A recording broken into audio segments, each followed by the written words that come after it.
Ken, with another one. Absolutely. Absolutely. Actually, I mean, as many people would know, you know, this whole video format thing is really starting to become a thing. You know, led by probably Adam Saxon in the Power BI world. So he was really one of the early guys. I'm not trying to pretend that this is the same video studio quality as Adam Saxon. Don't get me wrong. I'm not saying that for 1 minute. But you know, Adam sort of really led the way, and there's other people out there. I mean, Reed does a lot of stuff, and I've been trying to do a few more things. But this is not designed to be one of those studio quality things. It's more like a chat. I mean, it's more like if we're at a conference and we had an open Q&A or an open discussion at the end of the day. I don't know if you've ever seen that at conferences where, you know, you have your presentations, then you have a group of panelists up at the end of the day and ask questions and talk about stuff. So it's more like that, I think, casual. Yeah, I would agree. Absolutely. Unrehearsed, as you've seen discover. and typically, as those things go, usually what we find out is that there's like no questions until about 5 minutes before you're about to be cut off, and then they all come in at once, right? Yeah, exactly. Right, all right. So, well, why don't we get started? So what Ken and I did, we had a chat about what we could talk about, and we came up with those two topics. And so we're going to talk about Power Query versus DAX. And it's actually interesting, even describing the topic is actually quite interesting, because when you're in the Power Query space, you can sort of talk Power Query M. So I think, you know, most people know what that is. But when you get into Power BI, there's no real good word to describe data modeling. I mean, some people say it's the analysis services engine. Some people say DAX, but there's no sort of brand name. Once the data is loaded into the database, there's no consistent brand name, I don't think. So, so just being able to say Power Query versus, I can't say Power Query versus Power BI, right? Because Power Query is a subset of Power BI. It just doesn't make any sense. So even describing the topic was pretty interesting. Anyway, so we went through and we made a list of things that we thought were sort of relevant, and we didn't really talk about who was going to start off or no, but I think anything. You did. So, okay. so go. Well, yeah, I mean, I can. Joseph came for you and staying for me, so you know, we can just keep talking. Sorry, mate. Go ahead. You know what? Like, let's do it this way, Matt. Like, let's see the first one that we had on our list of things, and we'll take your opinion on this, and then I can follow up on it. Running totals, Power Query or DAX? What do you think? I think DAX. My view is DAX. Maybe get your view, and then let's talk about why. I'd say in most cases DAX, but not necessarily all. But you know, the reality with that, of course, is that there is no one size fits all solution for everything. And I know you've called me out before when we've been in a live class, and I've said, look, you always do this. There's no exceptions. And you're like, no, Ken, there's always an exception, right? But yeah. So yeah, for the most part, for me, it is DAX. I find it's just easier in most cases. But there are some where I think that maybe it's not necessarily true. We should talk about that easier thing a little bit as well. But can you give me a case where you think it's not true? Yeah, well, I think in certain cases there are times when you actually need things in your data model set in order to calculate the running total so that you can actually slice it periodically later. Some examples of that, I'm trying to come up with some good examples. I mean, I know I've seen them in the past, but you know, periodic inventory tables might be one where it's actually easier to pre-calculate the running totals so that you can actually easily slice to figure out what your opening balance is, rather than trying to go through a massive DAX calculation that runs back several years in order to actually calculate that out. That's actually a very good point. Yeah, because, and you know, just for the benefit of everyone listening, or so you know, typically if you were doing one of those running totals, what you'd have to do is take an opening inventory, and then on a daily basis you would do a delta change. So I started with 10 and then the next day I depleted by 1, then the next day I put 5 new into inventory, then I depleted by 3, 2, 1, then I put another 10 into inventory. And you can imagine if you do that every day for 10 years, Ken, to your point, you're going to get, in order to calculate on the fly what is the inventory balance today, you have to go back and do 10 years times 365 up and down transactions. And so, so that would be a good example of where you might want to pre-calculate and hard code those daily totals. So yeah, I think it's a very good example. Yeah, so I mean, you know, not to say that the Power Query work behind that, if you're dealing with 10 years, wouldn't be a heck of a long refresh. But, no, it would. You know, But if you can schedule that so it happens behind the scenes so that your DAX is running quicker, then I think, you know, you got a winning solution there. So I mean, that's one scenario where, you know, where it could make sense to actually run to Power Query. On the other hand, for the most cases, I mean, you and I both agree. I mean, DAX would be the I think the far easier way to go, because typically just a sum function in a lot of cases can actually give you a running total depending on how you've got things set up, or a sum x in certain cases as well. You'd need a time intelligence function. So typically you've got, if we use that same example, you've got a list of dates, and of course by definition a list of dates are in chronological order. And so if you're trying to get a running total, yes, you use a sum function, but you have to stop at the date we're at now, right? So and so therefore you need some sort of function that says, give me everything up until this date. And so it's a pretty simple DAX formula. Yeah, no, absolutely. So one other thing I wanted to say on that is that one of the benefits of, wherever possible, deferring it to DAX is that you can then interact with slice and dice. So let's take that inventory example. I'm not sure if it is a good example. You know, if you allow Power BI to put the filters on the page first and then do the calculation, you can actually end up with the correct calculation. Whereas if you're doing your aggregations prior to loading it, you don't have the opportunity of splitting that back down later on. Now, I'm not sure that you want to filter one product out of that entire list of inventory. It becomes depending on how you've actually structured your running totals, it can become a bit of a nightmare. Absolutely. Well, it's impossible actually. Yeah, for sure. So. All right. So the second one we've got up there is calendar tables. So I know we're going to have a different view on this one. No. Actually, no, we're not. I don't think we are. Sorry, I forgot who I was talking to. Sorry, Ken. All right. So Ken, calendar tables, DAX or Power Query? Power Query, 100% of the time, unless there's one exception to this one too, I think, and that would come down if you're using your direct connection models that have to fold inside Power BI. That would be the one exception that I would have, but outside of that, you'd use what? You'd use at that point, you would need DAX, would you not? Because your information has to fold, I believe, for direct query. I don't think you need DAX, because at the end of the day, Power Query is pre-calculating the data. So once the table is loaded into Power BI doesn't know that it's come from Power Query or from an Excel spreadsheet or from a DAX table. So I don't think that would be a difference. So yeah. Well, in that case, I'm Power Query 100% of the time. Boom, one exception gone. Yeah. No, I think so too. I mean, Marco Russo's got an amazing DAX calculated table to generate a date table. It's 1,500 lines of code long. Good Lord. And you know, it's great. And if I've spoken to people who've used it, they said it's excellent. And it embeds all things like the ability to do different sorts of 445 calendars and different public holidays and all that sort of stuff. It's all commented out to make it easy to use.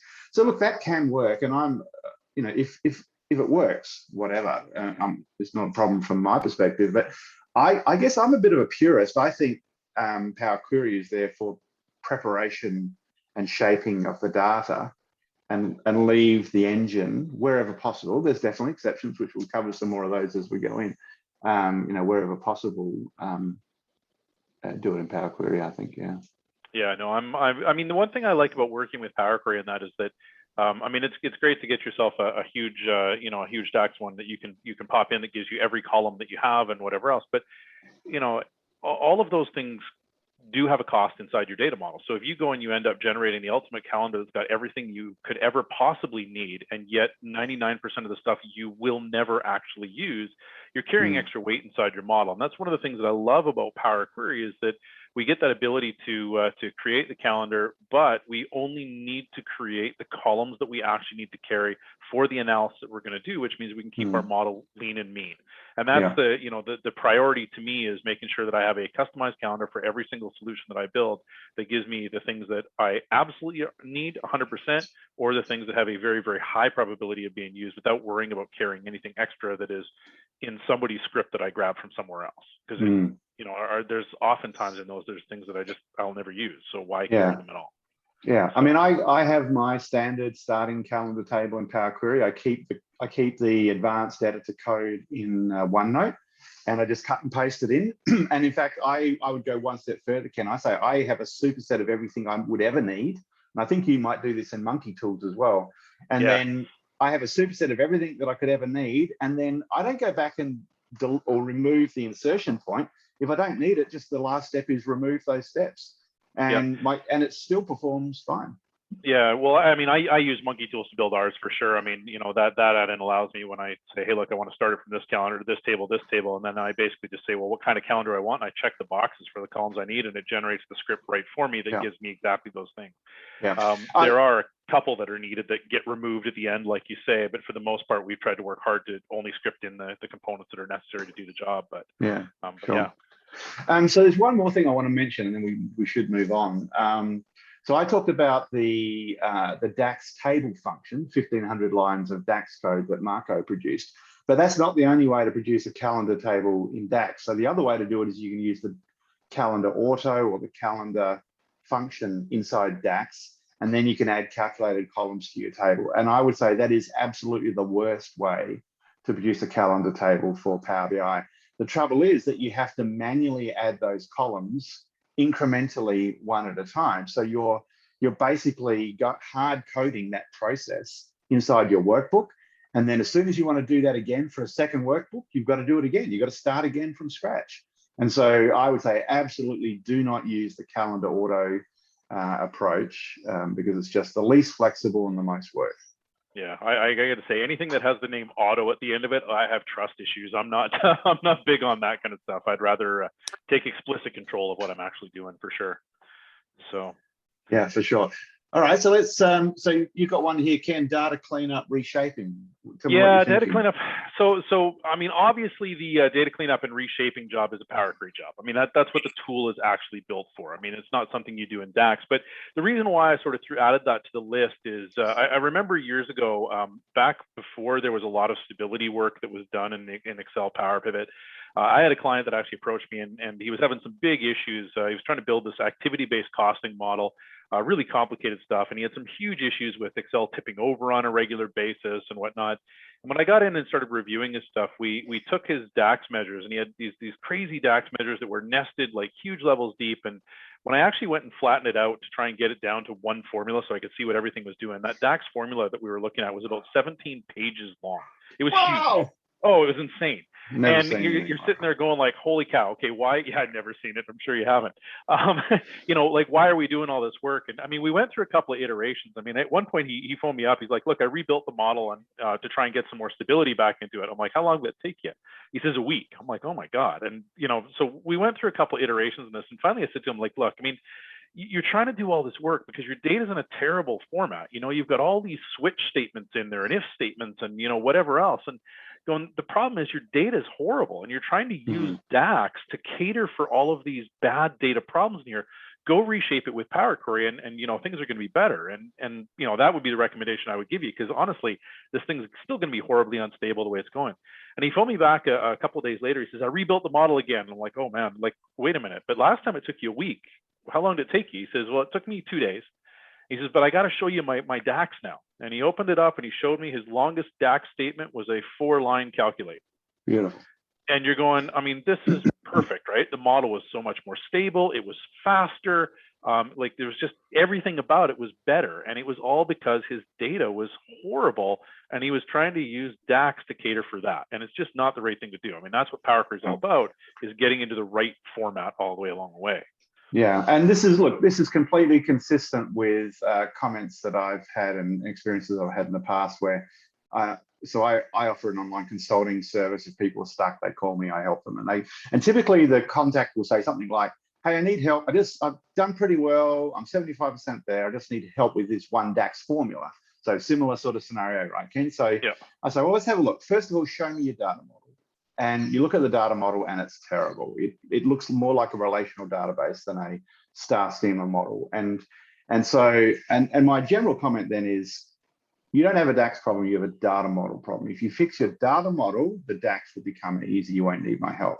But this actually highlights another point. And I'm sure, no doubt you've heard the saying, if all you've got is a hammer, everything looks like a nail. Right? Now, the fact is that this fantastic tool, Power BI and Power Query, Excel, modern Excel, there are different skills, right? You got to be a carpenter and a boilermaker, right? And so, so you need to learn the Power Query skills, the DAX data modeling skills, in order to be able to use the right tool for the job, and to be able to discern the difference of which one to do. And so, yeah, absolutely. All right, so I'm with you on that one. Data cleaning and cleanup and reshaping. I would actually say, and this is one thing actually, Ken, that we covered in our dimensional modeling course, is that the actual process of reshaping and data cleanup is definitely a Power Query skill, no question about it. But I would argue that the decision on how to reshape your tables and data structure is a data modeling / DAX or analysis services decision, because you have to know what you need in order to be able to build it. So you build it with Power Query, but the knowledge and the decision-making process is actually a data modeling, which is why we put in that dimensional modeling course, right? Yeah, absolutely. And I think one of the things that we cover off in the dimensional modeling course is a lot about, trying to understand, what is first normal form for data, because once you got things in that format, then, at that point, the DAX becomes a heck of a lot easier to try and work with if you're not trying to, traverse across multiple tables, and certainly if you got many-to-many relationships and all those kind of things in there. So, I would agree. I guess the question is, how much DAX do you need to know to be able to reshape and deal with your model? Again, that's a different skill. No, not DAX, not DAX, part, data modeling. But right? yeah, so, the dimensional modeling or data modeling aspect of it, for and sure. This is what I started with, right? When I said there's two skill sets. There's the Power Query M, it's got its own name and its own language. Yeah. Once you get into the database itself, it's analysis services / DAX. It's just, some people call it analysis services, some people call it Vertipack, some people call it X Velocity, some call it the Power BI database. It's just, the marketing department needs to do a little bit of work on that one to give it a name so that we can say, where do we handle it? But it's definitely not a DAX question, although as you understand the DAX language, you know what you need, but it's a data shaping. Exactly. Yeah, exactly. I'll tell you, man, a funny story just on tools. This weekend, I was moving my daughter into college, and we had to go out and buy something. I had to put it together, and I didn't have a screwdriver. So I was actually sitting on the floor trying to screw in Phillips head screws with a butter knife, because that was the only tool that I actually had around. Just a horrible thing. And I'm like, what I wouldn't give him for Power Query or DAX in that, because it would have been more efficient. Yeah. Right? Get the right tool for the job, absolutely. Exactly. All right, next one on the list. Tools joke, Ken. Yeah, exactly. Exactly. All right, don't give him any ideas. He'll come up with a Swiss Army knife or something. All right, calculated columns versus conditional columns. Which one should you use, Ken, and why? Holy, let's conditional columns. You always use conditional columns. There's that word. Don't use that word. Not always. I always use conditional columns. I don't like calculated columns. I find that it's interesting, because the net effect of the data loadout can be the same, because calculated columns consume memory in the Power BI or Power Pivot data model. So do conditional columns, but my personal preference is to do any conditional column work inside Power Query. I think the tools are better for it. I think that is a data modeling component. I don't think it is a summarization component. Having said that, I do know that you can do some work with calculated columns and then a sum in order to avoid a sum X. So if your DAX game is rusty, you can get the job done with calculated columns, but that doesn't mean it's right. And that's the sort of feeling. For me, I'm going to push Power Query on this in 99.9999% of cases. I'll leave that extra piece. I think you had a couple too many nines on that, Ken. All right, so I agree. Calculated columns should be the first place, but I want to add one comment. So you said, you get the data loaded up, you end up with a column. So one thing to note is that a calculated column is the last column to be compressed in a table. So if you produce a conditional column in Power Query, then when the full table, let's say the table's got 10 columns, when the full table is loaded, all 10 columns are considered for compression optimization purposes. right? And so then the analysis services engine decides the best way to compress those 10 columns to get the optimal compression. When you separate a calculated column out, you will end up doing the compression optimization on 9 columns, and then the calculated column comes last. And at least potentially, you'll get substandard compression when using a calculated column versus a conditional column. Now, in reality, the way the engine is these days, it's probably not going to be an issue, but that's a fact and something that you should consider. The exception, I would say, Ken, and what I always say to people, in fact, there's 2 exceptions. One you've already mentioned, and that is if you're stuck on the DAX and you know how to do it in a calculated column and that gets the job done, then just do it, particularly if it doesn't create a performance issue for you. So I've gone soft over the years. I used to say, do not do that, but I just realized reality, people are on a learning curve, and use the butter knife if you don't have the Phillips head screwdriver, right? So, yeah. So I think that's fine. But sorry, there's one more use case which I strongly believe you should be using a calculated column. And so let me give you an example using AdventureWorks. I want to categorize my customers as low value or high value customers. Okay, that's the use case. Is this a small customer or a large customer? So I want to put a column in my customer table, which is a dimension table. In order to determine whether they're a small customer or a large customer, I want to know, are their total sales less than $4,000 or greater than $4,000? Now, in Power Query, there is no join between the customers table and the sales table in order to be able to determine how big that customer is. So if you're going to do that as a conditional column in Power Query, you have to create an inner join between the customer table and the sales table on the customer key. You then have to do a group by on the sales table to work out the sales. And then you have to do a conditional if column to work out whether it's greater than 4,000 or less than 4,000. And then you'll end up with a yes or no, true, false column in the customer table. Now, once you get into Power BI, the analysis services DAX, part of the model already has the relationship. So there is no additional overhead in creating that relationship because it's part of the model. I've already got a measure for total sales. So I've already got that aggregation calculation capability.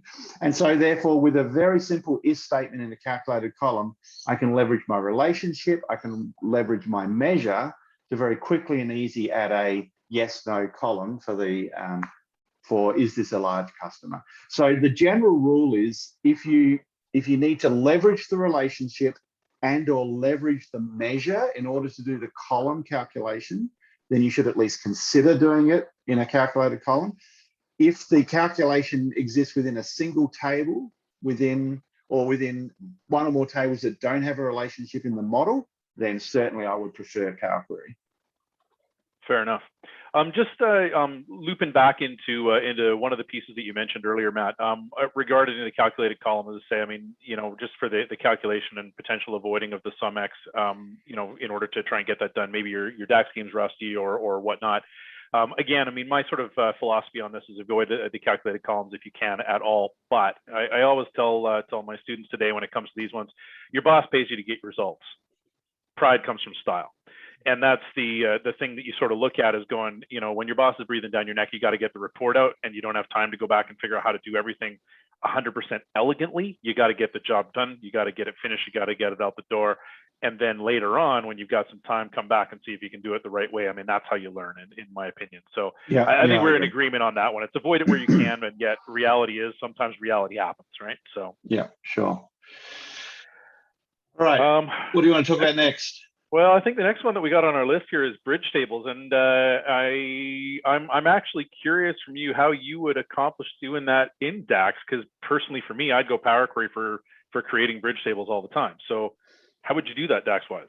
Oh, well, there's a new table button in Power BI. Now, the reason you might be, so you're not clear on this, is because there's no new table button in Excel. And I know you've got a very strong Excel focus. So if you're using Power Pivot and Power Query for Excel, then you can't do it in DAX. But when you go to Power BI, that's why I do it in Power Query 100% of the time. Yeah, and look, I agree. I think most of the time it's better off. Now, there's another reason why you should do it in Power Query, and that is that if you were to use a table function, so let's say I'm trying to do a bridge table between product category and my budget at the category level. So I realize this is a little bit obtuse. I'm clear in my mind what I'm talking about. It might not translate too well to a general fireside conversation, but I want to produce a table containing the 4 product categories that exist in my products table. And so it's a 1-column table containing the 4 product categories. I could do that, go new table equals all product category. That would produce that same column for me. The trouble, when you get into some more complex versions of that, you can start to get circular references where blank values get generated. I learned about this through Marco and Alberto. I mean, the really hardcore stuff, you know, they've got excellent content out there. So I learned about this problem. So, but you wouldn't get those circular reference problems if it was done in Power Query, because effectively it's just a new raw table coming in from another source. So yeah, I would always defer to Power Query. Perhaps the exception might be if I'm just doing some hacking and I just need that simple table. By the time I go back in, edit query, fire up the query editor, add the new table, and then do a refresh, you know, it might be quicker just to do a quick table in DAX. But I agree. As a general rule, I would like to do all of my table preparation in Power Query as a general rule. See, I've got a nice little recipe that we have in our dimensional modeling course for creating the bridge table from Power Query that, you know, when you are bridging between 2 tables, we'll actually look at both, work out what the unique entries are from both tables, join them together, and then, you know, deduplicate it again so that you always make sure that you've got all entries from both tables and fully dynamic every time the data refreshes. So for me, I mean, you know, and as I say, you're right. I haven't played with the table functions in Power BI to know how easy or possible that is. You can tell it is possible, that. Definitely. You can generate 2 all tables, then you can union them together using a DAX union function. Union in DAX is union all in SQL, so you need to then do a distinct over that, and then you can. But I tell you what, a lot of work, and you literally got to fire up DAX Studio to do it properly and to be clear what you're doing, and it's just hard. I wouldn't do it. I wouldn't. Well, and I mean, the thing I like about Power Query is that, you know, I can teach someone in a couple of hours how to be able to go through, if they've never used Power Query before, get into the Power Query editor and at least click through all the steps and see what's there. So at least they can follow the workflow of what's going on, where DAX takes longer to learn. I mean, there's more stuff going on and it's much harder to visualize. I mean, that's one of the things that Power Query is so great at, is you can see those intermediary steps manifest right in front of you. Yeah, so, I agree. Okay, so what do you've got one here, Ken, avoiding many-to-many joins. Tell me what that's all about. Well, you know, I mean, this is one of the things that I see when it comes down, really, I mean, is more of a dimensional modeling thing altogether. When I see people trying to do these jobs inside Power Pivot, they've got tables. They're trying to actually even make a join between these 2 tables, and if it won't work, they go and they start reaching out and doing a Google search and end up on Marco and Alberto's site, coming up with a wild and wonderful DAX formula that can be used to do a many-to-many join in Excel Power Pivot. And you look at it and you go, God, it's just too hard. Like, it doesn't make sense. If you reshape the data with Power Query, get your data back into a normalized format, everything becomes so much easier to actually work with, so much easier to write the DAX, so much easier to maintain. So that really it speaks more towards what you're doing with the actual data itself. But I guess that's sort of the thing I look at, is it again comes down to if it's too hard to do in DAX, you're probably using the wrong tool. You got the butter knife and you need the screwdriver, right? Again, so that was sort of the comment there that I was looking at. Yeah, fair enough. And look, I think once again, I agree. There's nothing wrong with many-to-many joins. The main thing, I think, Ken, that you led in there, is that in Excel, you cannot do a many-to-many join. So you must, so Power Pivot for Excel, you must use Power Query to solve, or some data modeling practices to solve that problem. When we get to Power BI, of course, you can do many-to-many joins. I actually cover this in my advanced training course, because it is okay to use it as long as you know what you're doing. It is definitely dangerous. The other thing about many-to-many relationships that people may not know is that they're not as efficient as a one-to-many relationship. So they're technically stored and handled differently by the engine. So a many-to-many relationship is more like a formula whereas a one-to-many relationship is more like a hard-coded solution. So the difference between a hardware solution and a software solution, if you like, I mean, it's a loose analogy, but you know, a one-to-many relationship is pre-calculated and stored inside the model designed for optimal filter propagation. That's the whole model is built on that premise. Many-to-many relationships cannot leverage that superpower ability. And therefore it's perhaps more like a software version workaround that doesn't have a physical relationship stored in the model. So, you know, that would be a good reason not to use it, apart from the fact that you can certainly get yourself in some trouble. So, but I agree. I think I teach people, certainly if performance is an issue, to build your bridging tables in Power Query and go from there. That's the optimal solution. Absolutely. Let me see, what's we've got a couple more things here. Type 2 slowly changing dimensions. Type 2 slowly changing dimensions, I mean, is something that that I actually can't visualize doing in Do you want to DAX describe what it is? Yeah, so that's the issue when you try and go and you have a customer, for example, and normally you have a one-to-many relationship between your customer ID and the sales table, because, you know, one customer buys many things from you. But then the problem comes down when the customer, they don't ask you permission and they change houses, and suddenly, you know, you've got two records with different addresses for the customer in the same table, and you now have a many-to-many join problem that's going through, because particularly in Excel, you're not able to do that with the many-to-many join. In Power BI, it's most likely that you set up your relationships to begin with as a one-to-many, so you're going to get an error when it refreshes, and then the question is, how do you deal with that? Do you try and bridge it? What do you try and do? So, I mean, there are ways, I believe, to actually circumvent that problem by using a calculated column to come up with another key for different things, depending on, it would be complicated, I think. We've got recipes, again, in our dimensional modeling course on how we actually teach to address the slowly changing dimension issue. And they all involve doing the data prep with Power Query up front, because you actually have the ability at that time to figure out what iteration of your customer you're working with, merge the proper keys back to generate the proper keys, merge them back to the fact table and replace them.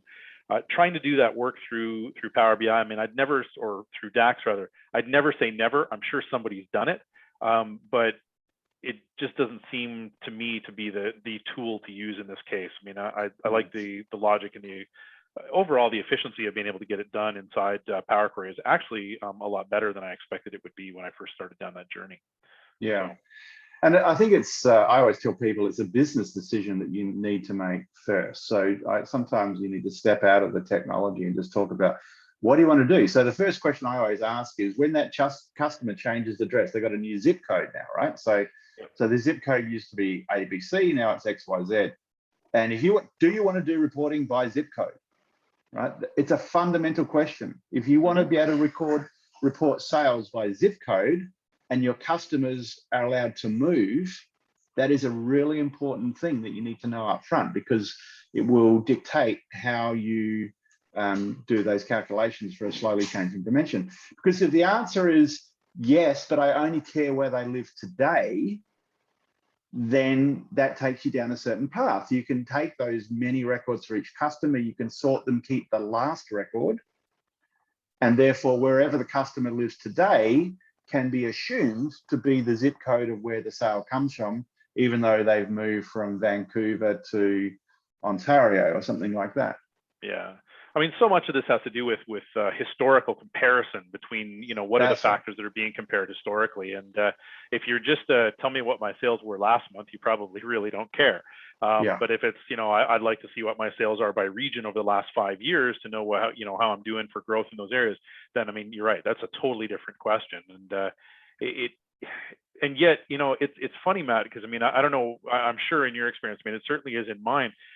I don't think people ask enough of those questions when they start building. I think they just get in and they start, you know, pulling data together. And in a lot of cases, I know certainly with, we run into two kinds of people. One who have a very defined goal on what they actually want, but there's not many of those. An awful lot of them come in and say, well, give me the data and let me figure out what I can get out. And I know I have to answer this one question that my boss is asking, but I'll see what else I can find. Yeah. And while that's a valid way of doing things, really where these tools actually become much better is when you actually do sit down and really, try and figure out what is it that I need, what are my goals, and when you do that, then you can build a much better, much more stable solution that actually answers a lot more questions in the long term. But it's about that pre-planning, and I don't know, I wish there was more of that done. No, and I think that you raise some good points, because many people don't know the answers to the questions, right? That's true, but there are many more people that don't know the questions. Yes.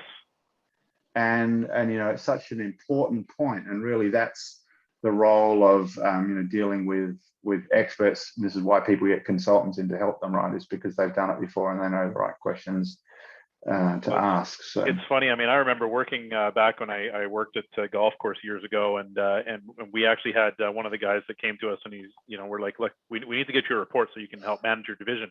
What do you need? And he said, I don't know. Exactly. Okay. Yeah. So we went and we said, all right, well, you know what? I'm an accountant. I got good training in business. So I'm going to go and I'm going to come up with a bunch of metrics and whatever else that I believe you need. So we sat down and we worked through that, and we talked to him and put it out.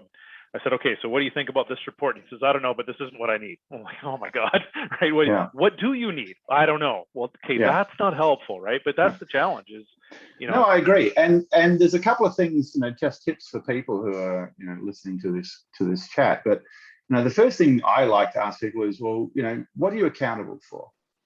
That's a good question, right? What are you accountable for? Well, I'm accountable for a number of people that pay green fees at full price at my golf course. Okay, well, would it be helpful if we gave you some information about that to see how it went? Yes. Okay. So I think that's one good question. And then the second question I think you can ask people is, tell me what you do all day. Yep. And so, because often people don't, and so, okay, well, what I do is I go in and I get this, I go into this computer and I export this file, and then I, blah, blah, blah, right? You know the story.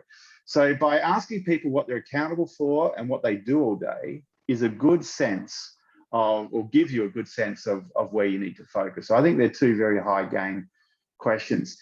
Just another little caveat here, because one of the things about Power BI, as you know too well, Ken, and Power Query, is that you can change the paradigm from being 80% of my time is collecting and collating data. You end up into this world where 80% of my time is using and analyzing and benefiting from the data, because once I've got it set up, I don't have to do all that work. The danger here is that some people are really good at collecting and collating data, and they're not so good at analyzing and using data. And the truth is, it can be very scary for someone who has risen to the top of an organization because they are the best collector and collator of data there is, but they're not an analyst or a user of data. And this is just such a slippery area. You should never underestimate the human challenges that occur with a change in approach with a tool like this. Well, it's scary because, I mean, management is all about, of course, making people more efficient and getting them to do the interpretation and whatnot. And if you find someone who's not comfortable in that area, they now feel exposed and uncomfortable. And it's a terrifying thing for some of them. Leads to resistance, leads to problems, it leads to all kinds of things. In some cases, there's others where somebody embraces it and goes, "Oh, wow, this is so great. I can finally do what I was hired to do," right? So exactly. So there's both. For sure. All right. Well, we've got two more on our list, and if anyone else has got anything they want to ask a question, feel free just to put it in the chat. Otherwise, we'll wrap up once we've got through these couple of things. So data reduction for efficiency. Tell me about that, Ken. Yeah, so one of the things that I think is really interesting that I deal with a lot of accountants, and one thing I can guarantee you about accountant is when they connect it to a database, they will pull absolutely every piece of data that they can get their hands on. Everything. They need to report between this year and last year. They will pull 50 years of data from the database system if they can possibly get the chance to do it, because they never know what their boss might ask them for tomorrow. And I get it, because I've been in that world and whatnot. But the reality is, I call it just in case modeling, and it's not the efficient way to do things. This is where Power Query becomes super hugely helpful, because you can actually just put a filter right on the data as you're importing it, so that it doesn't come over to Excel or Power BI in the first place. And the reality is that when you do that, there's nothing stopping you from going back and getting more by just changing the filter later. But the beauty of it is that it makes the files that you're working with much, much smaller, much more efficient. So when you go and click a slicer, it actually gives you a result right away rather than having to wait 10, 20 seconds in order to go and filter through a bunch of the stuff that you have. So I don't think that can be sort of the importance of that reduction factor. And again, it really comes back to designing, designing for what you need rather than just in case. But I don't think that can be sort of overstated enough. Yes, DAX will filter very, very easily. It does a great job of it, but should it need to? And that's the big thing that I'm sort of trying to get to in that area. Yeah, I agree. So I always say only load the data that you need. So definitely. But I would also say that sometimes you can go too far. So and so what you don't want to end up is with a situation where you're using Power Query just to load 1 year's worth of data, and then someone else is looking at last year, so they go and change Power Query and load last year's data. So so there's definitely a mid ground there. So definitely do not load data you don't need. Rows, which is what you said, but also columns.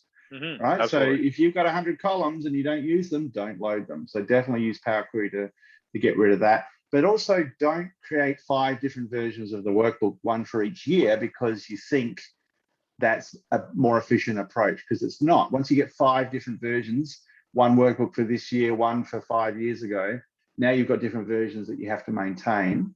Yeah, to load all the data that you need in one master model. Use that performance that you mentioned, Ken. So when you click on a slicer, if it's taking you 20 seconds to get a result, it's probably a DAX problem rather than a data quantity problem. But obviously you have to make it performant, otherwise people won't use the report. So no, absolutely. So very good. All right. So the last one I put up there was percentages, and so let's say we've got margin, Ken. So we're in the sales data table. We've got cost and sell. The question is, do we calculate margin in Power Query or in DAX? I would calculate margins in DAX because I'm calculating my totals in DAX, and what's the margin but dividing one total by another total. So for those ones, I want it to react to a slicer. I want it to dynamically change as I'm making my changes in my report. That is absolutely a DAX job. Again, in 99% of cases, I am sure there are instances where you are trying to track the historical percentages of certain things, and it would make sense to have them in a table that you can call on. But I gotta be honest, I think I might have done that job once or twice in my life. I mean, where, percentages from DAX constantly. Absolutely. Yeah. So ratios, anytime there's a ratio of any type, it's better to load the bottom level data so that you can then do the filtering. That was the key point that Ken said. Do the filtering first, then you recalculate the numerator denominator based on the filter, and it's only then that you can do the accurate percentage calculation. So absolutely, that's a DAX one. Yeah, well, I think the point there, Matt, is it's generating the percentage on the fly because it's a percentage of 2 other items that actually end up getting done together, rather than actually loading the percentage as a data point in your raw table. And that's the big deal, right? Is that unless that percentage is the data point that you need to be able to try and actually recall later on, in order to compare, I don't know. I mean, we do hotel occupancy percentages, for example, was one of the things. And when I was working in that industry, we had a conglomeration of different hotels in the area. So every month we would report to everyone else in the industry, what was your percentage this year? So we would, or this month. So we would all capture those to say, how did our stuff compare to the same, last year? I didn't have the underlying sales versus, or number of rooms and whatever. So at that point, it made sense to store the percentages because that was my data point. Yeah. But if I'm and also you don't want people, you don't want people to deconstruct the percentages to work out the sales as well. So it's a good reason to do that. Yeah, but if I'm working at my food costs or my cost of food as a percentage of my sales, well, at that point I only want to store the cost of the food and the sales, and I'll generate those percentages on the fly using DAX. I don't want to be trying to put those 2 things in together. Yeah, excellent. All right, well, look, that was it. Now I see a question from Joseph, and so maybe that one's for you. I think, Ken, is like, do we have any recipe cards for the equivalent of grouping and binning that we do in Power BI, sort of almost like these histograms type things, I guess? I don't have any recipes for that. I mean, I certainly have a lot of experience grouping and binning inside Power Query, so I mean, it can certainly be done. But I would, Joseph, maybe we can connect offline and get a little bit more of an example of what you're looking for, and maybe I can actually build some recipe cards for it. So you have my number, you know where to find me. So let's take a look and see what we can do there. So, all right, so what's this? There's a question there from Dan. Is there a way to merge? I should read it out for the video. So, is there any way to merge data, not by exact match, similar to fuzzy, but what I have one event with a slightly different time to one, I want to match a flight time 10, but passengers are recorded as 10:20. All right, so it's sort of like a fuzzy match.